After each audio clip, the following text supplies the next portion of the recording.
संत रामपाल जी महाराज एक ऐसे महान संत जिन्होंने अपनी सतभक्ति, तत्व ज्ञान, करुणा और सेवा के बल पर समाज में नई मिसाल कायम की है। संत रामपाल जी महाराज की अगुवाई में उनके सभी सतलोक आश्रमों से समाज कल्याण के अद्भुत कार्यों ने समाज को सुनहरे भविष्य की एक नई उम्मीद दिखाई है। संत रामपाल जी महाराज से नाम दीक्षा लेने के बाद लाखों लोगों की लाइलाज बीमारियां जैसे कैंसर, एड्स आदि ठीक हुई। संत जी के ज्ञान से प्रेरित होकर उनके अनुयायियों ने लाखों यूनिट रक्तदान किया। संत जी ने लाखों बहन बेटियों का दहेज मुक्त विवाह करवाया।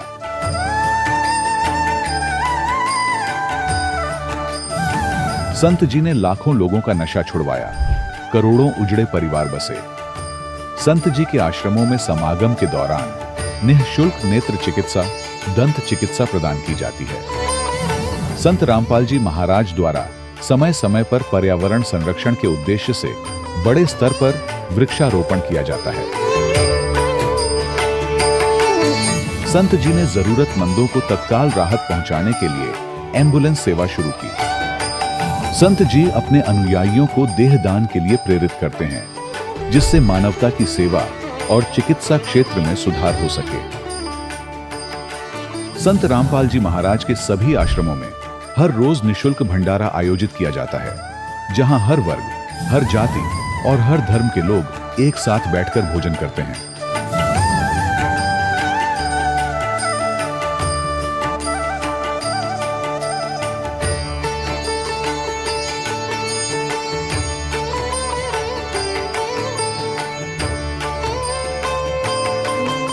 संत रामपाल जी महाराज की अन्नपूर्णा मुहिम ने गरीब और बेसहारा लोगों के जीवन में एक नई ऊर्जा और उम्मीद को जन्म दिया है। घर घर खाद्य सामग्री और जरूरी मदद पहुंचाकर संत रामपाल जी महाराज ने लोगों को दुख और मजबूरी से लड़ने की ताकत प्रदान की है।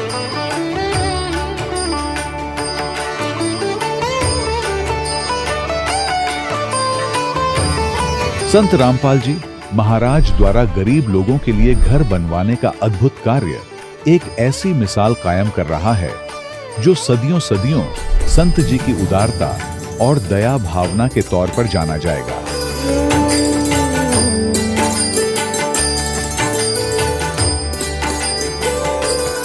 संत रामपाल जी महाराज ने हरियाणा सहित भारत के कई राज्यों में आई भीषण बाढ़ से अनेक गांवों और किसानों को बड़ी राहत दिलाई।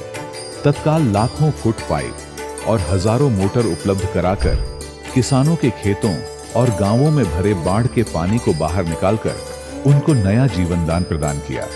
आज संत रामपाल जी महाराज को किसानों के मसीहा के तौर पर देखा जा रहा है। जगह जगह उनके लिए सम्मान समारोह आयोजित हो रहे हैं। संत रामपाल जी महाराज के आश्रम में हजारों बुजुर्गों को सम्मान और प्यार के साथ जीवन जीने का अवसर मिलता है। उनके खाने, रहने और स्वास्थ्य की पूरी जिम्मेदारी संत रामपाल जी महाराज उठाते हैं। अनाथ बच्चों के लिए संत रामपाल जी महाराज के सभी आश्रम किसी वरदान से कम नहीं। यहाँ उन्हें शिक्षा, संस्कार और भविष्य के लिए बेहतर अवसर प्रदान किए जाते हैं। चाहे बाढ़ हो, भूकंप या महामारी, संत रामपाल जी महाराज और उनके अनुयायी हमेशा ही जरूरतमंदों के लिए सबसे आगे खड़े रहते हैं। कोविड महामारी के दौरान संत रामपाल जी महाराज के आश्रमों से करोड़ों लोगों के लिए भोजन, दवाइयां और जीवन रक्षक सामग्रियां उपलब्ध कराई गई। चाहे गरीब की मदद हो या किसी शोषित और पीड़ित वर्ग के हक और सम्मान की लड़ाई, संत रामपाल जी महाराज ने हमेशा ही उनकी दबी आवाज को सरकारों तक पहुंचाया है और उन्हें उचित न्याय दिलवाने में अहम भूमिका अदा की है। समाज में आध्यात्मिक और सामाजिक मूल्यों के प्रति जागरूकता लाने में संत रामपाल जी महाराज हर कदम पर मानवता के सच्चे सेवक साबित हुए हैं। संत रामपाल जी महाराज का जीवन हमें सिखाता है कि सच्ची सेवा वही है जो निस्वार्थ भाव से की जाए। आइए हम भी इस महान सेवा के कार्य में इस महान संत से जुड़ें और संत रामपाल जी महाराज से नाम दीक्षा लेकर अपने जीवन को धन्य बनाएं।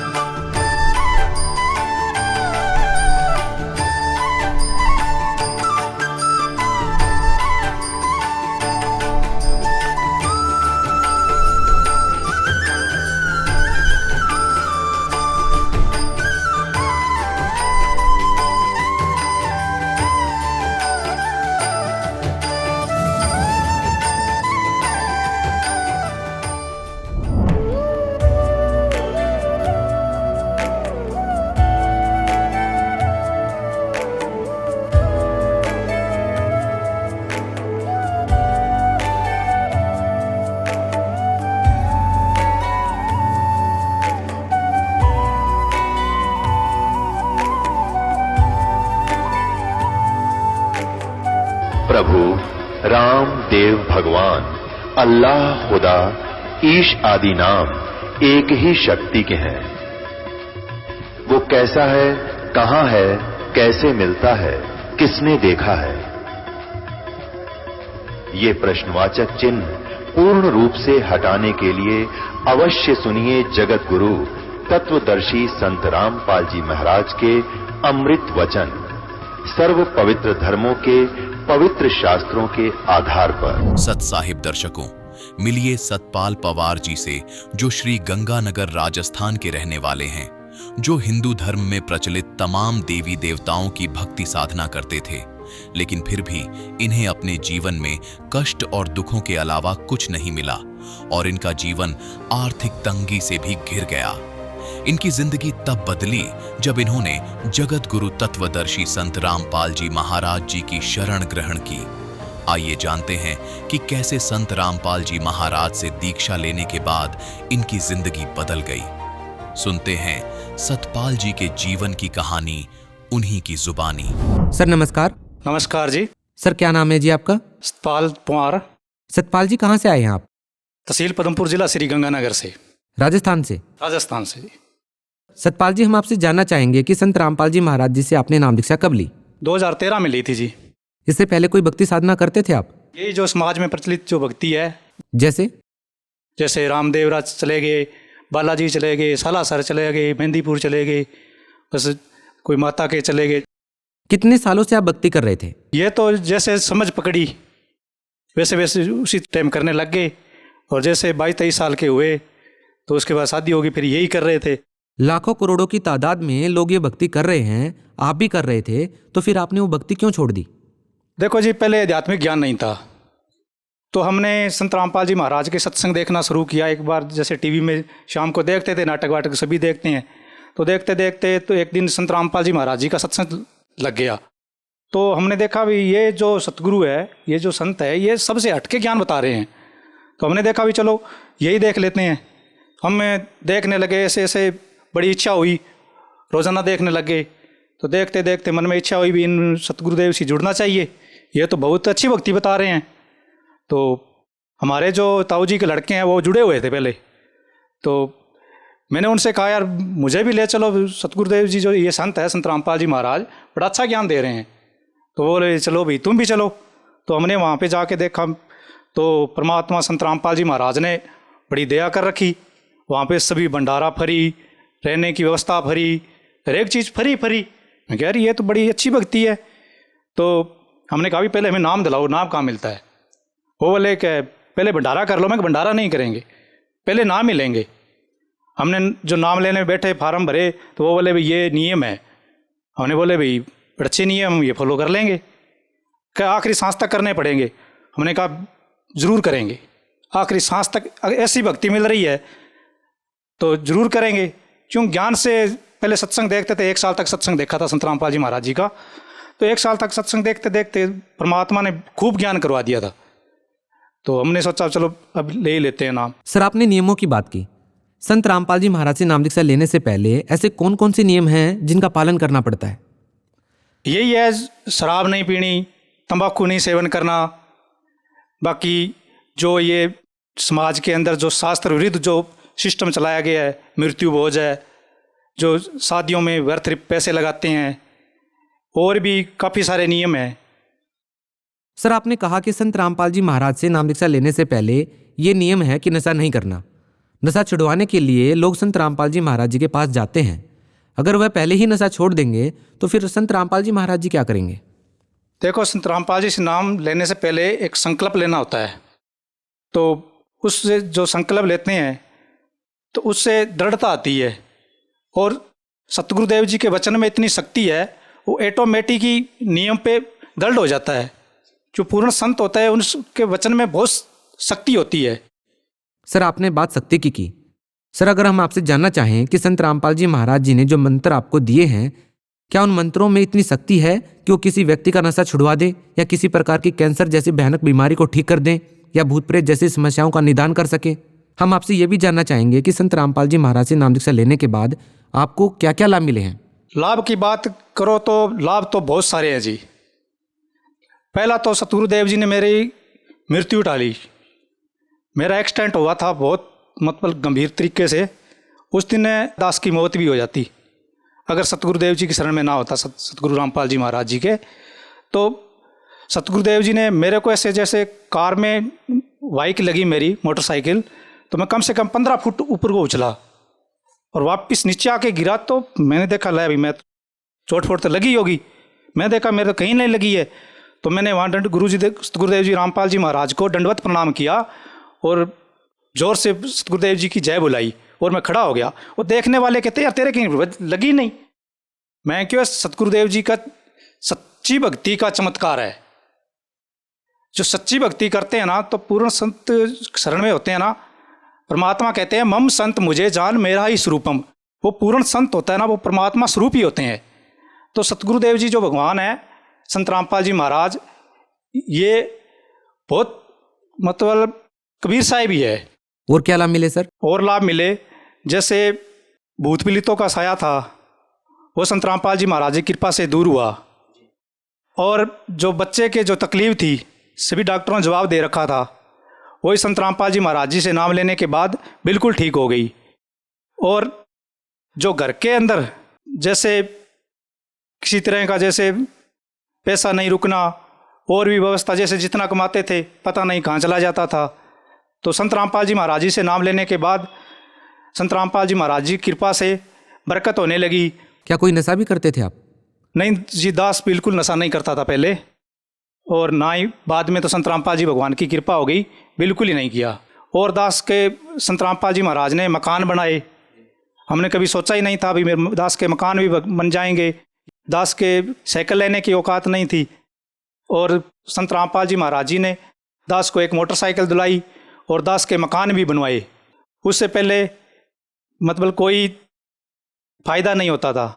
और लाभ, एक दिन भक्तमती कहने लगी कि सुबह गैस की टंकी लेके आनी है, और दास के पास पैसा नहीं था।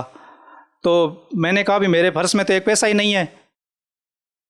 जैसे गुरुजी ने दया की, वो मकान बना रहे थे, मैं फर्श मकान के अंदर वहीं भूल आया, अपना प्लाट दूसरे प्लाट में मकान बन रहे थे। तो मैं बोला अभी सुबह जाके देखेंगे। तो संत रामपाल जी महाराज ने बड़ी दया की, सुबह जाके फर्श में देखे तो 500 के नोट 2 मिले। तो दास दंडवत प्रणाम करके संत रामपाल जी महाराज जी से प्रार्थना की, हे बंदी छोड़ भगवान, हम नीचों पर ऐसा ही दया बनाए रखना, बड़े हम तुझबूझी जीव हैं, आपने तो बड़ी दया करी। जो 500 के नोट दास के फर्श में डाल दिए, धन्य है प्रभु आप। तो संत रामपाल जी महाराज के जहाँ तक गुण गाएं उतने ही कम हैं। सर, आप भगत समाज को क्या संदेश देना चाहेंगे? भगत समाज को तो संत रामपाल जी भगवान संदेश दे रहे हैं, हम तो तुझबूझ जीव हैं। प्रार्थना कर सकते हैं कि बंदी छोड़ सतगुरु रामपाल जी भगवान के रूप में आए हुए हैं। सभी जीव आत्माओं से यही प्रार्थना है कि आके संत रामपाल जी महाराज जी से नाम उपदेश लें और अपना मानव जीवन सफल बनाएं। बहुत बहुत धन्यवाद सर। धन्यवाद जी। दर्शकों, अभी आपने सुने संत रामपाल जी महाराज से दीक्षा प्राप्त करके सुखी हुए भक्त के अनुभव। अब देखिए जगत गुरु तत्वदर्शी संत रामपाल जी महाराज के मंगल प्रवचन।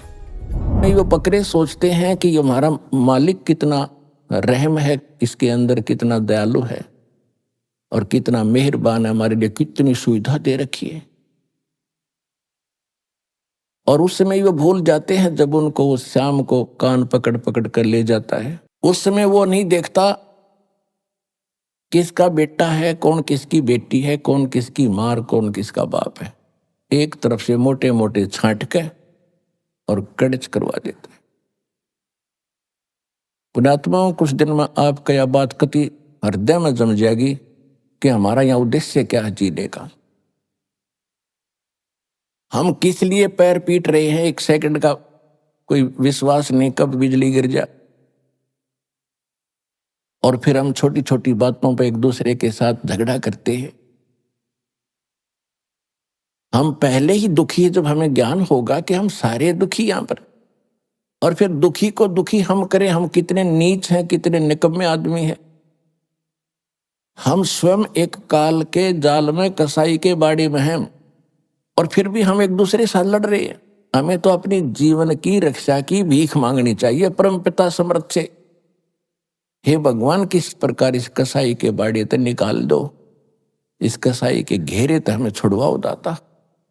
परमात्मा ने अब समय धर दिया था कसाई के बाड़े को तोड़ने का। अब ये समय है, कसाई का बाड़ा तोड़ दिया और जिस पर निकला जाओ निकल जाओ।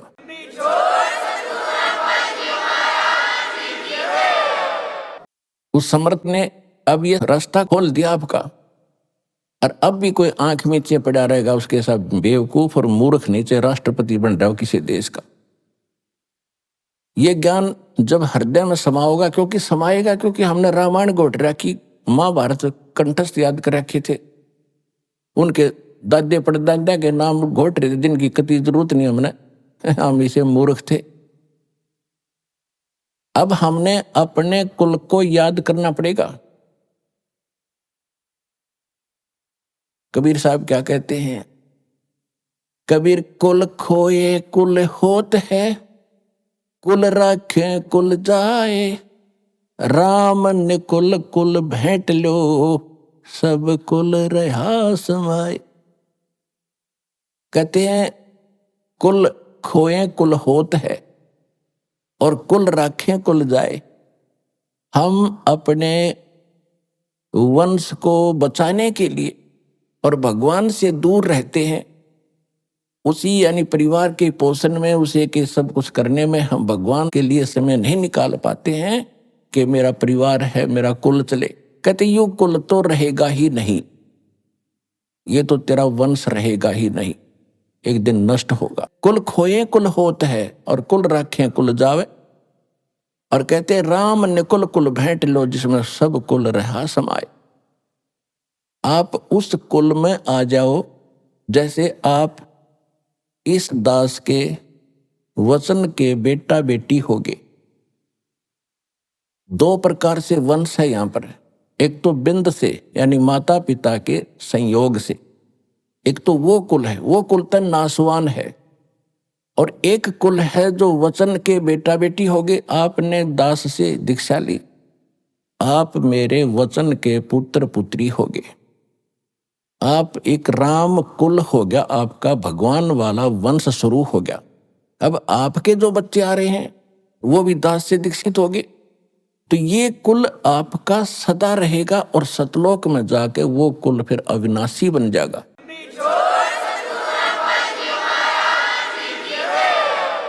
तो यहां परमात्मा कहते हैं कुल खोए कुल होत है, यानी उस कुल को भूलांगे और भगवान की तरफ हम समर्पित होंगे। और कुल राखे कुल जाए और राम निकुल कुल भेंट ले, जिसमें सब कुल रहा समाए। तो परमात्मा हमें याद दिलाते हैं कि काल ने तो अज्ञान भरवा रखा पूरे विश्व में। अब इस काल के बाड़े को कैसे तोड़ा जाएगा? अभी तो इस बाड़े को तोड़ा है, लेकिन और भी शेष जितना स्थान है, जैसे पृथ्वी पर तोड़ दिया तो स्वर्ग इसी का है। आपने पुण्य अच्छे कर रखे स्वर्ग में, वो भी एक इसी कसाई का ही बाड़ा है, वो भी एक जेल है। मूर्ख बनाकर वहां रखता है। आपके पुण्यों को खुद किसी में 10%, किसी में 20% आप पर टैक्स लेता आपके पुण्यों से, तब ये अपना गुजारा चला रहा है यहाँ पर 21 ब्रह्मांड को। और जब आपके वहां पुण्य खत्म हो जाते हैं, नीचे पटक देता है, फिर कमाओ। तो परमात्मा ने आके इसका सारा इंद्रजाल समझाया है और फिर हमें बताया है। अब कैसे विश्वास करें कि जो भक्ति हम कर रहे हैं ये श्रेष्ठ है, या हमें जो ज्ञान प्राप्त है ये सबसे उत्तम है? तो इसके लिए दास ने बताया कि सबसे पहले आपको अपने सद्ग्रंथों पर विश्वास करना होगा। और सद्ग्रंथ बता दिए हैं सुख संवेद, चारों वेद, श्रीमद् भगवत गीता। ये हैं परमात्मा पाने और अध्यात्म ज्ञान को जानने के। उसके बाद जो 18 पुराण है, उपनिषद है, ब्रह्मा जी का दिया हुआ ज्ञान है। ब्रह्मा जी से दक्षादि ऋषियों को प्राप्त हुआ, उन्होंने फिर अपने वंशज ऋषियों को बताया। उन्होंने कुछ ब्रह्मा से सुना हुआ ज्ञान, कुछ अपना अनुभव मिलाकर ये 18 पुराण ऋषियों ने अलग अलग बना दिए। इनमें किसी ने कोई मंत्र बताया है, किसी ने कोई जाप बताया है, किसी ने कोई साधना की। जिसने जैसे डले ढोए उसने आगे अपने शिष्यों को वही अनुभव बता दिया और उससे ये पुराण बन गई। उसके बाद जैसे ये पवित्र बाइबल के अंदर 3 बुक हैं, होली बुक, जंबूर, तौरात और इंजिल, इन तीनों का संग्रह बाइबल है। उसके बाद चौथी बुक है कुरान शरीफ। अब गरीबदास जी ने कहा कि वही 4 वेद हैं और वही 4 कतेब, यानी इन वेदों का जो ज्ञान है काल ने क्या किया, सूक्ष्म वेद को निकाल दिया, जिसमें पूर्ण ज्ञान था, भगवान कौन है, कैसा है, कहाँ रहता है, उसकी प्राप्ति कैसी हुआ, क्या सुख है। लेकिन परमात्मा के डर से इसने कुछ वेद रख लिए, क्योंकि आत्मा भगवान के बिना रुक नहीं सकती, इसको मालूम था। तो इसको मूर्ख बनाने के लिए इनकम्प्लीट नॉलेज दे दिया 4 वेदों का, और उसी का सारांश फिर सूक्ष्म बना करके श्रीमद् भगवत गीता इसी ने खुद बोल दिया। कुछ वेदों का ज्ञान, कुछ युद्ध कराने के लिए इसने अपनी बकवाद भी इसमें साथ में भर दी श्रीमद् भगवत गीता में। जो वो 4 किताबें हैं उसमें उस काल ने वो ज्ञान नहीं दिया, क्योंकि वो पहले दे चुका है जो उसने बोलना था श्रीमद् भगवत गीता में, 4 वेदों में। उसके बाद उसने अक्षेत्र वाइज जैसा भी उनको सेटिंग करनी थी उसी तरह की ज्ञान दे दिया कि ये पड़े रहें और यहाँ दो, कुछ भी खाओ पियो, कुछ भी करो, अपने कर्म फोड़ो।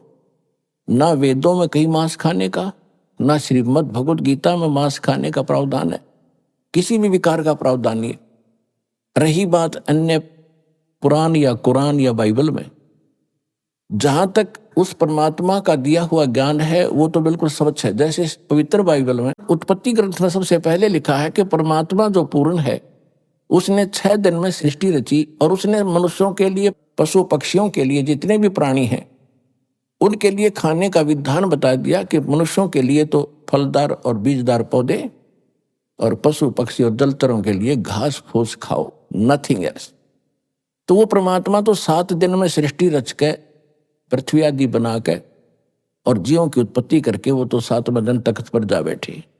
उसके बाद इस काल भगवान ने बागडोर संभाल ली, इसने अपने 3 पुत्रों ब्रह्मा विष्णु महेश के द्वारा प्रेत की तरह प्रवेश करके स्वयं भी उनमें बोलने लग गया। तो पवित्र बाइबल में उससे आगे कहीं पर भी कोई मांस खाने का प्रावधान है या कुरान शरीफ में मांस खाने का प्रावधान है तो वो अल्लाह अकबर का नहीं है, वो पूर्ण परमात्मा का नहीं है, वो तो काल के इन फरिश्तों का है। तो वो हमने माने नहीं है। तो इसी प्रकार जो मूल ग्रंथ हैं परमात्मा पाने के, वो 4 वेद और श्रीमद् भगवत गीता, और नहीं है। या तो परमात्मा वाला सूक्ष्म वेद तो वो तो अलग ही है, लेकिन जो आप जिस पर विश्वास अधिक करते हो उनमें से ये है वो ग्रंथ। और इनमें कौन से मंत्र हैं परमात्मा पाने के?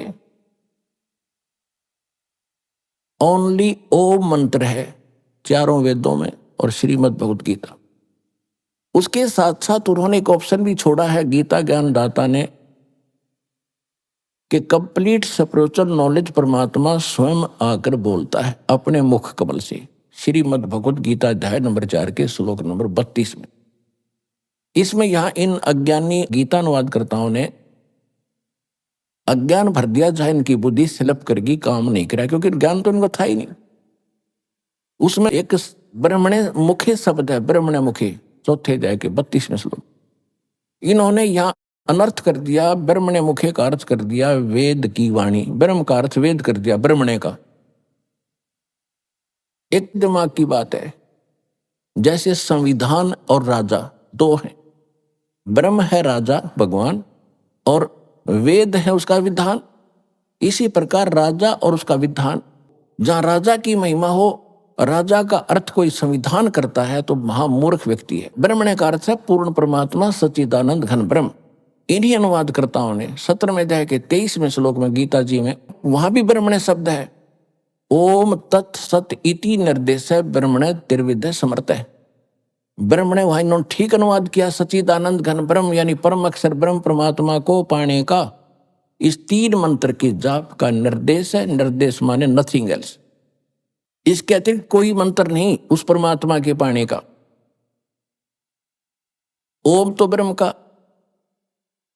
श्रीमद् भगवत गीता अध्याय नंबर 15 के श्लोक नंबर 16-17 में 3 पुरुष हैं। पुरुष माने प्रभु, एक सरपुरुष उसको सरब्रह्म कहो, 21 ब्रह्मांड का स्वामी है, और दूसरा अक्षर पुरुष, अक्षर ब्रह्म कहो उसको, वो सात संग ब्रह्मांड का स्वामी है। और इन दोनों के लोकों में जितने इनके अंतर्गत प्राणी हैं, और ये स्वयं भी नाशवान है, लेकिन जीवात्मा किसी की नहीं मरती, हो तो विषय अलग है। 15वें अध्याय के 17वें श्लोक में तुरंत कहा है कि उत्तम पुरुष है तू अन्य परमात्मा इति उदारते। पुण्यात्माओं, ये है सूक्ष्म वेद और ये है गीता का ज्ञान। इसमें कितना गजब कोड वर्ड लिखे हैं कि उत्तम पुरुष है तू अन्य।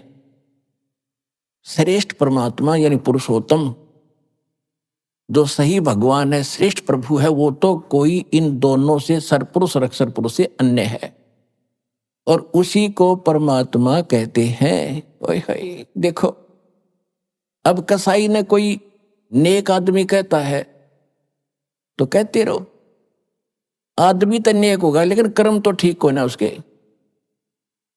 तो यहां बताया परमात्मा का अर्थ है वो परम शक्ति जो सबसे परम श्रेष्ठ है, और जो केवल सुख देता है, दुख नहीं देता। वो मारता नहीं, पैदा जरूर करता है, वो मारता नहीं। उसको परमात्मा कहा जाता है। और इस कसाई को, इस काल को परमात्मा कह रहे हैं।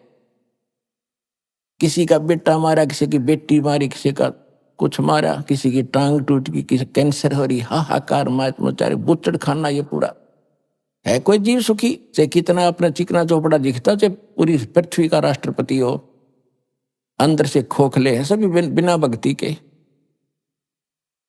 तो परमात्मा ने हमें दृढ़ करना चाहा है कि तुम किस लोक में पड़े हो। अब क्या बताते हैं कि परमात्मा इति उदारते, उसको भगवान कहा जाता है। ओए होए, उसको परमात्मा कहते हैं। यह लोक धर्म अविषय विवर्ती अवेश्वर है, जो तीनों लोकों में प्रवेश करके सबका धारण पोषण करता, वास्तव में वो है अविनाशी परमात्मा।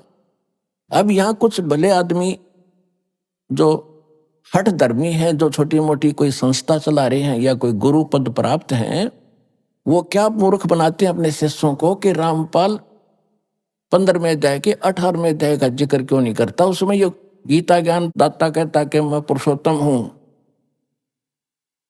उनकी अकल पर पत्थर तो पड़े हुए हैं पहले से ही। वो चाहते हैं कि शिक्षित लोगों को भी मूर्ख बनाए, लेकिन अब वो समय जा लिया है, अब मूर्ख नहीं बनेंगे हम। अब सुनो 15वें अध्याय के 18वें श्लोक में क्या कहा है। अब जो उसने बताना था वो बता दिया कि श्रेष्ठ परमात्मा पुरुषोत्तम तो कोई और है।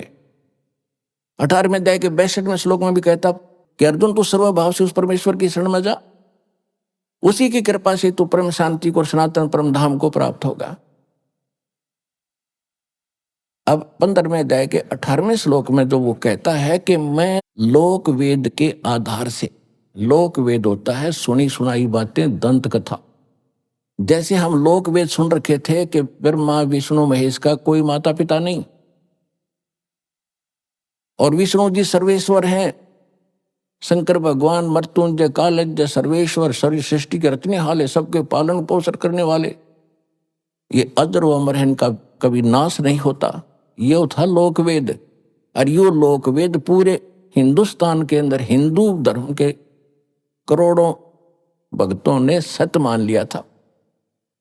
अब इसका वास्तविकता का पता चला, ये नासवान, इनकी जन्म मृत्यु होती है, इनके माता पिता हैं। ये है यथार्थ ज्ञान, और वो था लोकवेद। तो ये गीता ज्ञानदाता 15वें अध्याय के 18वें श्लोक में कहता है कि मैं तो लोकवेद के आधार से पुरुषोत्तम प्रसिद्ध हूं, क्योंकि मेरे अंतर्गत जितने प्राणी हैं मैं इनसे तगड़ा हूं, इनसे श्रेष्ठ हूं, ये मेरे कंट्रोल में। बस इतना प्रभु है, ये इतना पुरुषोत्तम है। 21 ब्रह्मांड में जितने प्राणी इनसे ताकतवर है, ये 1000 कला का भगवान है। और ब्रह्मा विष्णु महेश ये 16 कला के भगवान हैं। इनसे ये सोच लो कि ये 16 हॉर्स पावर की मोटर है, वो 1000 हॉर्स पावर का, और कबीर साहब तो थर्मल प्लांट है, पावर का अंत नहीं उसका। तो अब ये आते हैं गीता अध्याय नंबर 17 के श्लोक 23 में जो कहा है, ओम तत्सत इति निर्देश ब्रह्मण तिर्वेद समर्थ है। यहां इन्होंने ब्रह्मण का अर्थ सही कर दिया, सच्चिदानंद घन ब्रह्म, यानी उस परम अक्षर ब्रह्म को पाने का केवल ओम तत्सत, यही एक 3 मंत्र का प्रावधान है, निर्देश है और कोई नहीं। ओम तो ब्रह्म का, वेदों में केवल ओम नाम है। गीता अध्याय नंबर 8 के श्लोक नंबर 13 में गीता ज्ञानदाता कहता है, ओम इति एकाक्षरम ब्रह्म व्यवहारण माम अनुसमरण यह प्रयाति तजन देहम स याति परमाम गति। मुझ ब्रह्म का केवल एक ओम मंत्र है, नथिंग एल्स। इति, बस यही। और ये अंतिम सांस तक जो इसका सिमरण करता हुआ शरीर छोड़कर जाता है, वो ओम से मिलने वाली परम गति को प्राप्त होता है। ओम से मिलने वाली परम गति कौन सी है? क्योंकि ब्रह्म का जाप है तो ब्रह्म लोक प्राप्त होता है। गीता अध्याय नंबर 8 के श्लोक नंबर 16 में यह भी स्पष्ट कर दिया है कि ब्रह्मलोक में गए हुए प्राणी भी पुनरावृत्ति में हैं, उनकी जन्म मृत्यु कभी समाप्त नहीं होती। और ये गीता ज्ञानदाता स्वयं भी कहता है दूसरे अध्याय के 12वें श्लोक में और चौथे अध्याय के 5 और 9 श्लोक में और 10वें अध्याय के 2 श्लोक में कि अर्जुन, तेरे और मेरे बहुत जन्म हो चुके हैं, तू नहीं जानता, मैं जानता हूं। मेरी उत्पत्ति को ये देवता भी नहीं जानते, क्योंकि ब्रह्मा विष्णु महेश भी इसी से जन्मे हैं। तो पिता की डेट ऑफ बर्थ बच्चे नहीं जानते, दादा बताया करें। तो दादाजी ने आकर बता दिया कबीर भगवान ने कि ब्रह्मा विष्णु महेश के माता पिता ये ज्योत स्वरूपी निरंजन और दुर्गा है। इनका कैसे जन्म हुआ, कब हुआ, उन्हें सारी डेट बता रखी हो, स्थान बता रखी।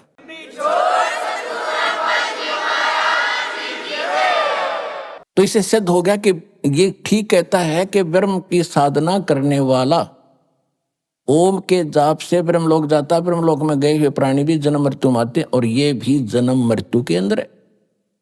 जिसको हम इष्ट मानकर पूज रहे हैं उसकी जन्म मृत्यु होती है, तो हमें कैसे वो स्थान मिलेगा? कौन सा? 15वें अध्याय के 4थे श्लोक में कहा है कि तत्वदर्शी संत की प्राप्ति के उपरांत परमेश्वर के उस परम पद की खोज करनी चाहिए, जहां जाने के बाद साधक फिर लौटकर कभी संसार में नहीं आते। और वो परमात्मा वो है जिसने सब ब्रह्मांडों की रचना की है। वहां गीता ज्ञानदाता कहता है मेरी भक्ति भी त्याग दे, केवल उसकी भक्ति कर। अब जो प्रसंग चल रहा है कि गीता अध्याय नंबर 4 के श्लोक नंबर 32 में गीता ज्ञानदाता कहता है कि परमात्मा यानी सच्चिदानंद घन ब्रह्म यहां प्रकट होकर अपने मुख कमल से जो ज्ञान देता है वो तत्व ज्ञान है, और उसमें कंप्लीट स्पिरिचुअल नॉलेज है। उसमें यज्ञों की यानी धार्मिक अनुष्ठानों की जानकारी विस्तार के साथ कही गई है, और उसके जानने के बाद फिर तो सभी कर्मों से मुक्त हो जाएगा। चौथे अध्याय के 34वें श्लोक में यह भी स्पष्ट कर दिया है कि वो ज्ञान तू तत्वदर्शी संतों के पास जाकर समझ, उनको दंडवत प्रणाम कर, कपट छोड़कर प्रसन्न कर, तब वो तत्वदर्शी संत तुझे परमात्म तत्व का तत्व ज्ञान बताएंगे। गीता अध्याय नंबर 15 के श्लोक नंबर 1 में तत्वदर्शी संत की पहचान भी बता दी है कि तत्वदर्शी संत वो होगा जो उल्टे लटके संसार रूपी वृक्ष के सभी पार्ट्स को, सभी विभागों को भिन्न भिन्न बताओगा। और ये परमात्मा ने स्वयं 600 वर्ष पहले अपने मुख कमल से बोलकर उस तत्व ज्ञान में बता ही रखा है। अक्षर पुरुष एक पेड़ है, निरंजन कहो सरपुरुष कहो, निरंजन हुआ की डारे, ये तीनों देवा शाखा हैं, भाई पात्र रूप संसारे। ये है तत्व ज्ञान जो परमेश्वर कबीर देव ने, कबीर साहब ने, उस धानक दुलाहे ने, जिसको हम धानक और दुल्हा कह के शुद्र मान के कवि की उपमा दे करके हमने उसकी हिस्ट्री बंद कर रखी थी, वो लाल है, वो पूर्ण परमात्मा है। आज हम उसको पहचानने योग्य हो गए। उसने 600 वर्ष पहले कहा था अक्षर पुरुष एक पेड़ है जो जमीन से बाहर दिखाई देता है, उस वृक्ष का तना उसको वो समझो अक्षर पुरुष है। उसके फिर मोटी डार निकले एक, वो सर पुरुष यानी ज्योति निरंजन समझो, और उसके 3 शाखा ब्रह्मा विष्णु महेश, रजगुण ब्रह्मा, सतगुण विष्णु, उत्तम गुण शिव जी, ये 3 शाखा है। उसके आगे जो पत्ते लगे हुए हैं वो हम है, संसार है। अब फिर जड़ कौन है उस वृक्ष की?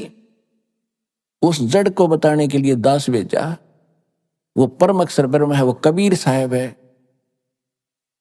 अनंत कोट ब्रह्मांड का एक रति नहीं भारे, सतगुरु पुरुष कबीर हैं ये कुल के सृजनहारे। गरीबदास साहिब जी ने परमात्मा के ज्ञान को समझा, परमात्मा को जाना, उसके बाद उन्होंने बताया अब जो प्रसंग चल रहा है कि कौन से मंत्र हैं जिनसे मोक्ष होगा, कौन से मंत्र हैं, कौन सी साधना जिनसे मोक्ष होगा। तो पहले तो आप जी को उन सदग्रंथों से प्रमाणित करूंगा कि जिनको आप सत्य मानते रहे। वेद और गीता ये गॉड गिवन स्पिरिचुअल नॉलेज है। रही पुराण या कोई उपनिषद है, ये उपनिषद ऋषि महर्षि साधकों के अपने अनुभव है। और जो वेदों और गीता से उनकी साधना नहीं मिलती है तो उनका आगे लिखा अनुभव भी बकवाद समझ लेना। वो जिनका बीज ही नहीं मिलता, जैसे कोई कहता मैं आम का पेड़ बो रखा है मैंने,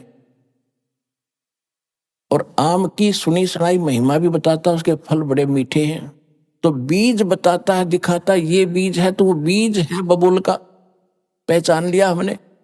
क्योंकि उनकी साधना जो थी वो तुलना करनी है वेदों और सूक्ष्म वेद से और उन महापुरुषों से जिन्होंने परमात्मा पाया, परमात्मा ने सीधा ज्ञान दिया।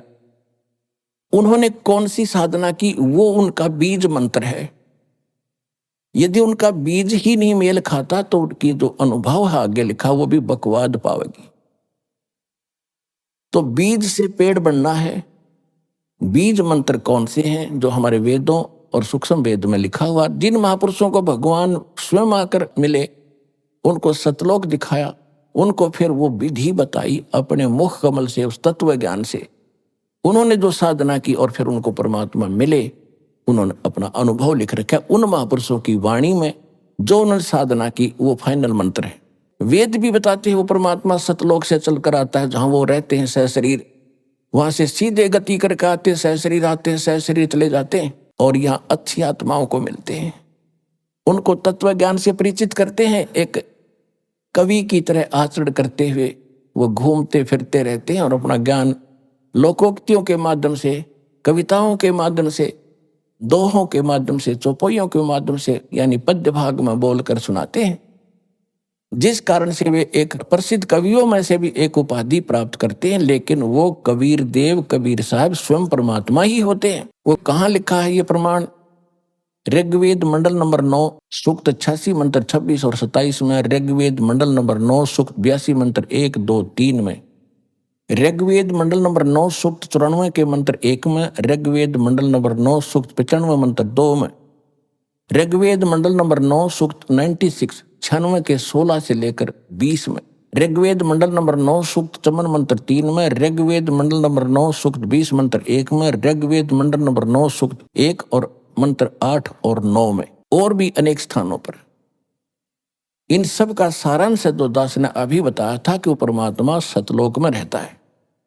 वहां मानव सदृश शरीर है, राजा के समान उसको देखें तो राजा के समान उनकी छवि है, सिर पे मुकुट है, ऊपर छत्र है, सिंहासन पर विराजमान है। और वो परमात्मा अपने वहां उनका शरीर का जो नूर है, तेज है, बहुत ज्यादा है। एक रोम यानी बाल में करोड़ सूर्य मिला दे, करोड़ चंद्रमा, तो भी फीके पड़े। अगर वो परमात्मा एज इट इज यहाँ आ जाए तो हमारी तो उल्लू की तरह ये चरम दृष्टि बंद हो जाएगी, जैसे उल्लू सूर्य नहीं देख सकता। इसलिए परमात्मा अपने शरीर को, अपनी बॉडी के प्रकाश को हल्का करके तब हमें यहां आकर मिलते हैं, अच्छी आत्माओं को मिलते हैं, उनको ज्ञान से परिचित कराते हैं। और वो परमात्मा ऊपर धूलोक के तीसरे पृष्ठ यानी तीसरे स्थान पर विराजमान है।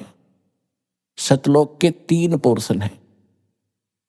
जैसे दिल्ली के अंदर एक तो ग्रामीण दिल्ली बाहर क्षेत्र है, फिर बाजार बजूर आ गया और बीच में फिर अपनी राजधानी है। ऐसे सतलोक में 3 पोर्शन है। तो जो परमात्मा लीला करते हैं इस तरह वो किस किस को मिले हैं? आदरणीय धर्मदास साहिब जी को, आदरणीय मलुकदास साहिब जी को, आदरणीय नानक साहिब जी को, आदरणीय दादू साहिब जी को, आदरणीय गरीबदास साहिब जी को, गांव छुड़ानी जिला जोधर हरियाणा वाले को, आदरणीय गीसा दास साहिब जी को, गांव खेखड़ा जिला बागपत उत्तर प्रदेश वाले को, और आदरणीय रामानंद जी बनारस वाले को। उन महापुरुषों ने भी परमात्मा के कौन से मंत्र जाप किए, कौन सी साधना उन्होंने की जिससे उनका मोक्ष हुआ। हम मानते हैं इन महापुरुषों का मोक्ष हुआ।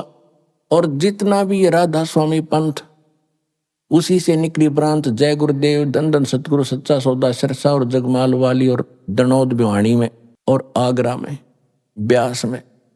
और ठाकुर जी ने एक नया अलग से बीज बो दिए। ये सारा का सारा गुरु ग्रंथ साहिब से प्रेरणा पाकर श्री शिवदयाल सिंह जी, ये पंजाब के रहने वाले थे सरदार जी, इन्होंने जैसा भी ग्रंथ साहिब में गुरु ग्रंथ साहिब को पढ़ा या परमात्मा कबीर जी की वाणी को पढ़ा, जैसा उसकी बुद्धि ने काम किया, उन्होंने सतलोक सचखंड के खूब गीत गाए और नाम क्या बताया और फिर परमात्मा का अनुभव क्या बताया उसने अपना, कि परमात्मा वहां केवल नूर ही नूर है, प्रकाश ही प्रकाश है, चेतन ही चेतन है। और आत्मा का मोक्ष कैसे बताया कि आत्मा मोक्ष प्राप्त प्राणी आत्मा परमात्मा के उस नूर में ऐसे मिल जाती है जैसे बूंद समुद्र में। ये तो इन अज्ञानियों का अनुभव है। और वास्तविकता क्या है? जिन महापुरुषों ने परमात्मा को देखा, सतलोक को देखा और वापस आए, उन्होंने बताया कि हमारे जैसा भगवान है, हमारा ही उनिहार है, हमारा सृजनहार। और वेद बताते हैं कि वो सह शरीर है, उसके एक रोमकूप में करोड़ सूर्य मिला दे, करोड़ चंद्रमा इतना प्रकाश। यह वाणी भी बोलते सुनाते रहे। और वहां ऐसी सृष्टि है जैसे काल ने तो डुप्लीकेट बना रखी है, मिट्टी के खिलौने बना दिए, वहां ओरिजिनल सोने के शरीर समझो, कभी नाश में नहीं आते वो। और ऐसे ही बिल्कुल एज इट इज, जो की जो डुप्लीकेट है या उसका। और वहां आपके ऐसे परिवार हैं, आपके पहले के यूं के यूं मकान खाली पड़े वहां पर। अरे भक्ति करते जाओगे, अपने वहां जा करके बसोगे। न्यू सृष्टि है, न्यू रिश्तेदारियां हैं, सैर सपट्टे खूब करो, अपना आते जाते, वहां कोई काम में कोई नहीं। अब देखो हम रिश्तेदारी में जाते हैं, 2 मिनट नहीं लगती, चले वापस फटाफट। पहले पुराने समय हम देखाते जाते थे, एक हफ्ता डटका करते रिश्तेदारियों में, क्योंकि पहले अब माया की आग नहीं थी इतनी, और कितना प्यार होता था, किस तरह रहते थे वो दास ने, क्योंकि दोनों जमाने देख लिए, इसलिए खूब पता है उसका। और वर्तमान में जो आपस में कितना प्रेम रह गया रिश्तेदारों का। विवाह होकर लड़की घर पर सज जाती है, पहले तलाक की तैयारी हो जाती है, ये रिश्तेदारी रहेगी, कति नैतिकता गिर गई आपस में, ना बड़े छोटे का लाज रहा। पहले शर्माया करते, जैसे हम जाते थे घर वाले पहले शिक्षा देते थे, बेटा किसी तो गलत ना बोलियो, अपनी मौसी जी को मौसा जी को प्यार से बोलियो, प्रणाम करियो, वो कुछ भी कहे उलाने दे सुन लीजियो। और अब क्या कहें, पता नहीं क्या कह दे बच्चे अपनी, यानी बहन की सास को या ससुर को ऐसा बेहुद्दे शब्द बोल देते। तो कहने का भाव यह है कि रिश्तेदारी भी ना ढंग की रही है अब हमारी। तो वहां जाने के बाद बहुत सुख है, एज इट इज है।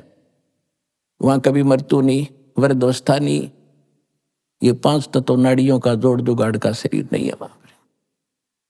वहां कोई मलमूत्र नहीं, जितना भी खाओ शरीर के अंदर कंज्यूम हो जाता है, ऐसी बॉडी दी परमात्मा। ना थूक है, ना कुछ और है, ना कुछ, ऐसा सुंदर शरीर। तो इसलिए तो उसकी तरफ है लोगों ने, राजाओं ने राज भी त्याग दिया उस सुख स्थान को पाने के लिए। लेकिन रास्ता ना मिलने से भटको इस संसार में, कितने धक्के खा लो, कितने परित्याग कर लो, व्हाट इज यूज। तो अब परमात्मा ने वह दया करी है आपके ऊपर, वो समय भी दिया है, आपको शिक्षा भी दी है, आपको ज्ञान भी श्रेष्ठ दे दिया। अभी आपने सुने संत रामपाल जी महाराज के मंगल प्रवचन। आइए अब सुनते हैं संत रामपाल जी महाराज से नाम दीक्षा लेकर सतभक्ति करके अद्भुत लाभ प्राप्त करने वाले अनुयायी के विचार। सत साहिब दर्शकों, मनुष्य जीवन भर भक्ति साधनाएं करता रहता है, लेकिन फिर भी उसे सुख शांति नहीं मिलती। दर्शकों, कुछ ऐसी ही कहानी थी मध्य प्रदेश के रहने वाले दिनेश जी की। दिनेश जी पहले जय गुरुदेव पंथ से जुड़े थे।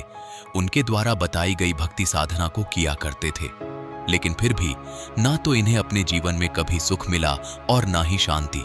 लेकिन दर्शकों, आज दिनेश जी का कहना है कि जब से मैंने संत रामपाल जी महाराज की शरण ग्रहण की है, तब से मेरा जीवन पूरी तरह बदल गया है। दर्शकों, आखिर आज लाखों की संख्या में लोग क्यों अन्य धर्म गुरुओं को छोड़कर संत रामपाल जी महाराज की शरण में आ रहे हैं? आखिर इसके पीछे की सच्चाई क्या है? आइए जानते हैं दिनेश जी की कहानी, उन्हीं की जुबानी। नमस्कार सर। नमस्ते जी। सर क्या नाम है आपका? दिनेश दास। सर कहाँ से हैं आप?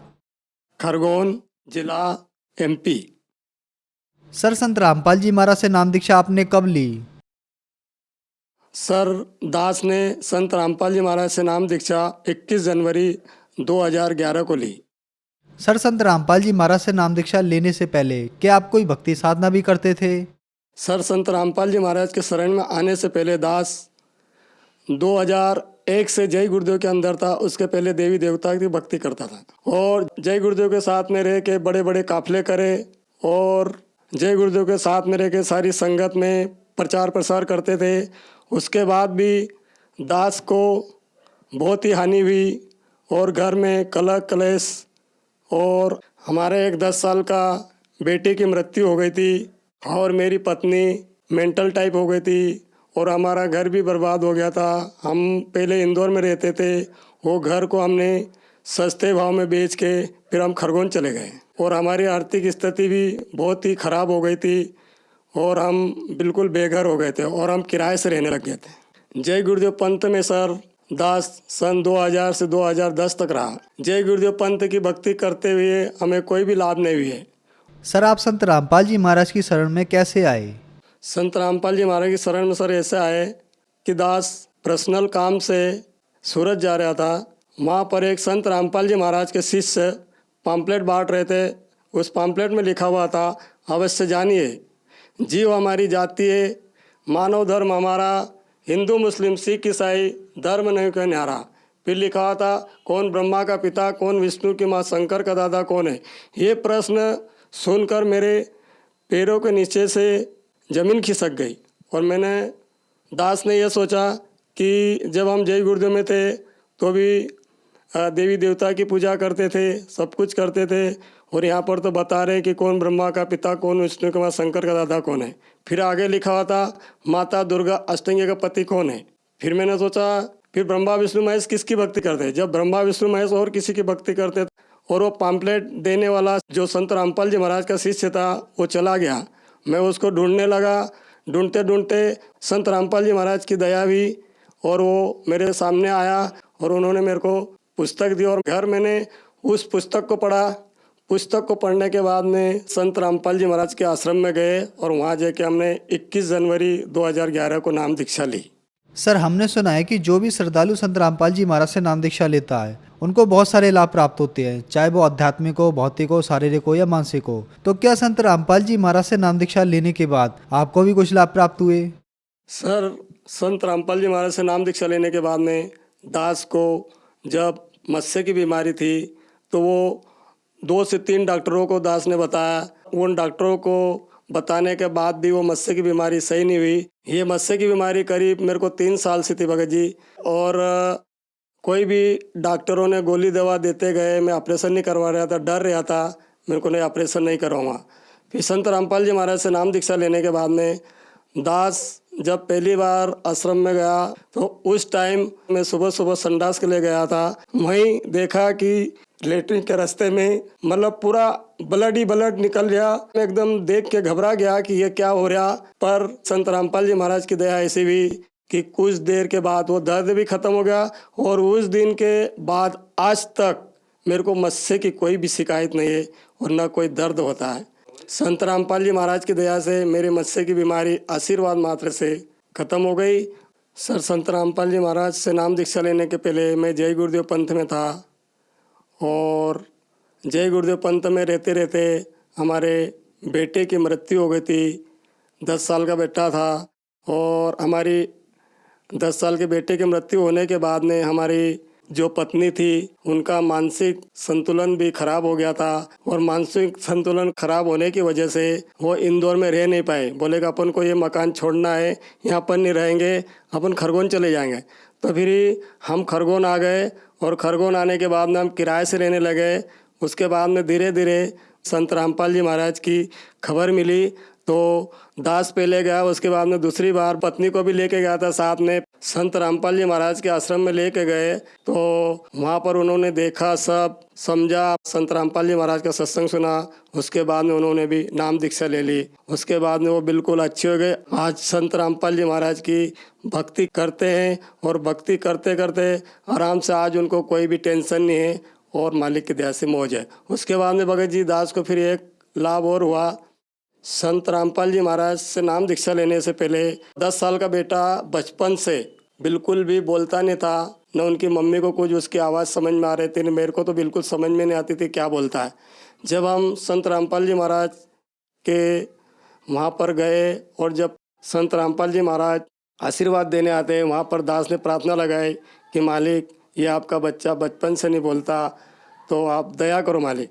संत रामपाल जी महाराज आशीर्वाद दे के चले गए, फिर 2 कदम वापस आए, बोले बेटा आज से फिर ये बोलने लग जाएगा। उसके बाद में कुछ ही दिन पश्चात संत रामपाल जी महाराज से नाम दीक्षा लेने के बाद में मेरा जो लड़का था, मेरा जो बेटा था, वो 10 साल तक बिल्कुल भी बोल नहीं रहा था, वो गूंगा टाइप था, उसकी आवाज़ साफ नहीं निकल रही थी।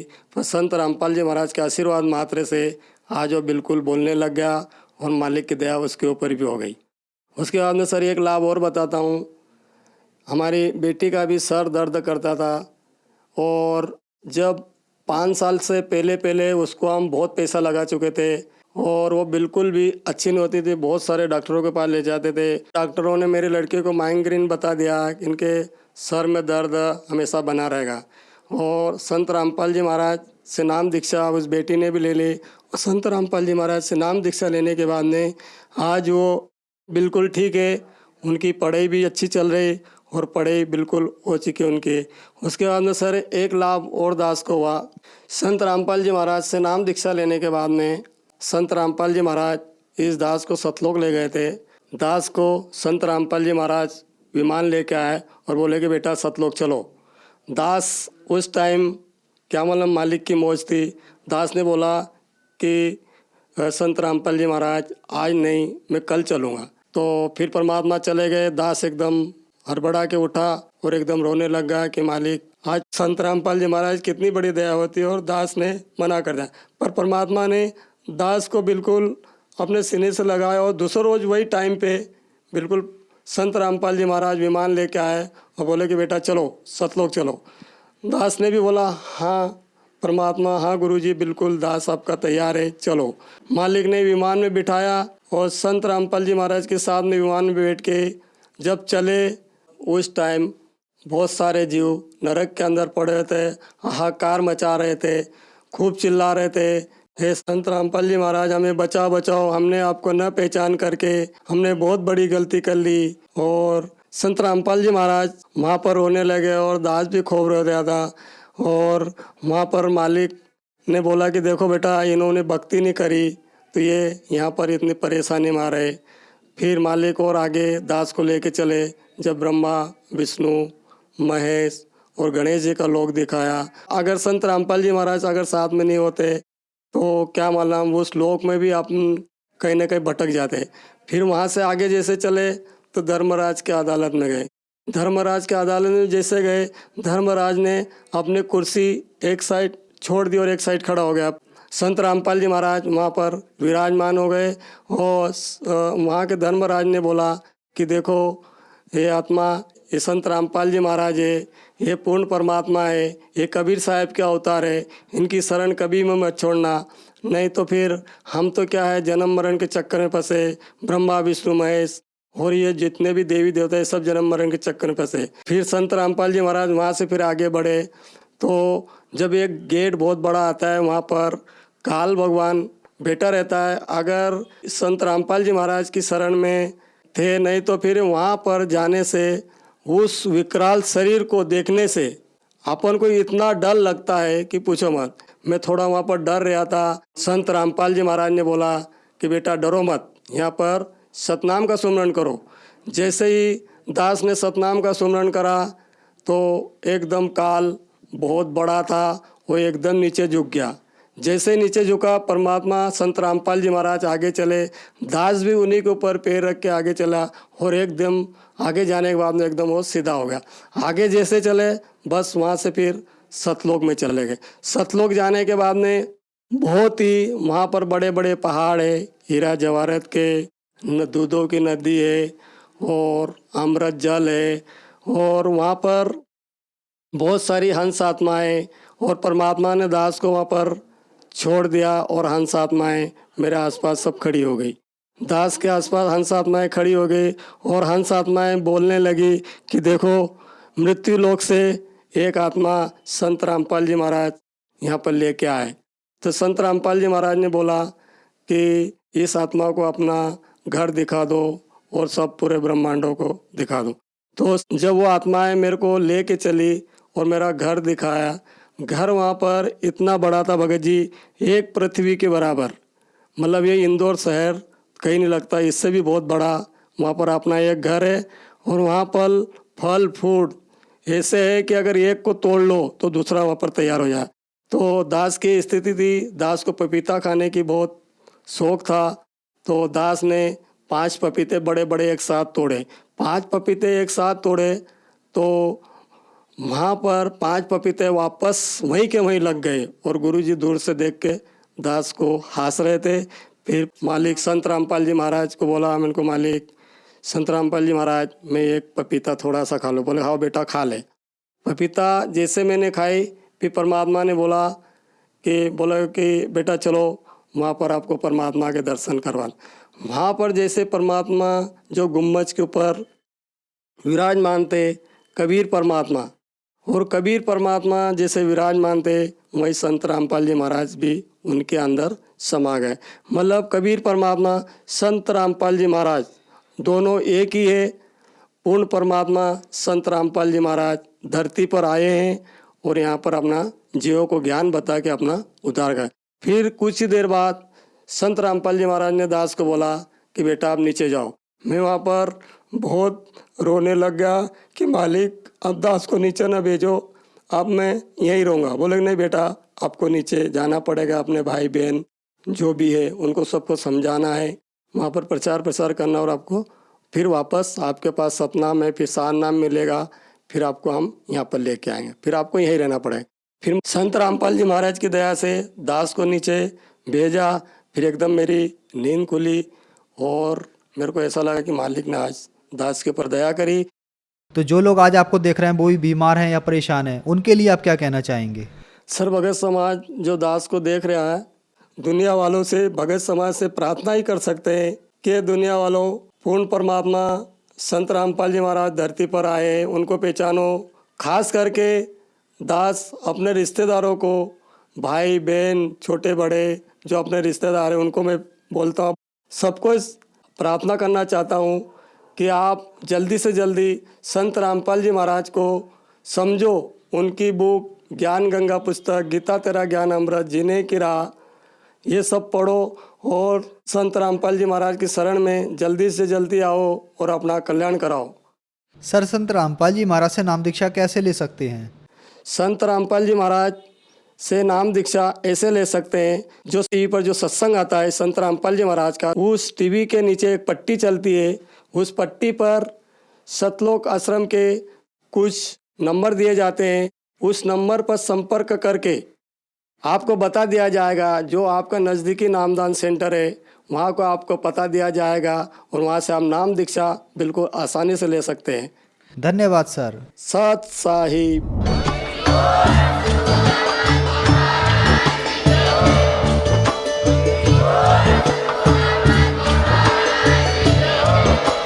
आप सुन रहे थे जगत गुरु तत्वदर्शी संत रामपाल जी महाराज जी के मंगल प्रवचन। अधिक जानकारी के लिए विजिट कीजिए हमारी वेबसाइट www.jagatgururampalji.org। संत रामपाल जी महाराज जी के शुभ आशीर्वाद से पूरे विश्व भर में 500 से भी ज्यादा नाम दीक्षा केंद्र हैं, जिन पर संत रामपाल जी महाराज जी द्वारा ऑनलाइन निशुल्क नाम दीक्षा दी जा रही है। अपने नजदीकी नाम दीक्षा केंद्र का पता करने के लिए संपर्क करें 91 888 291 4911।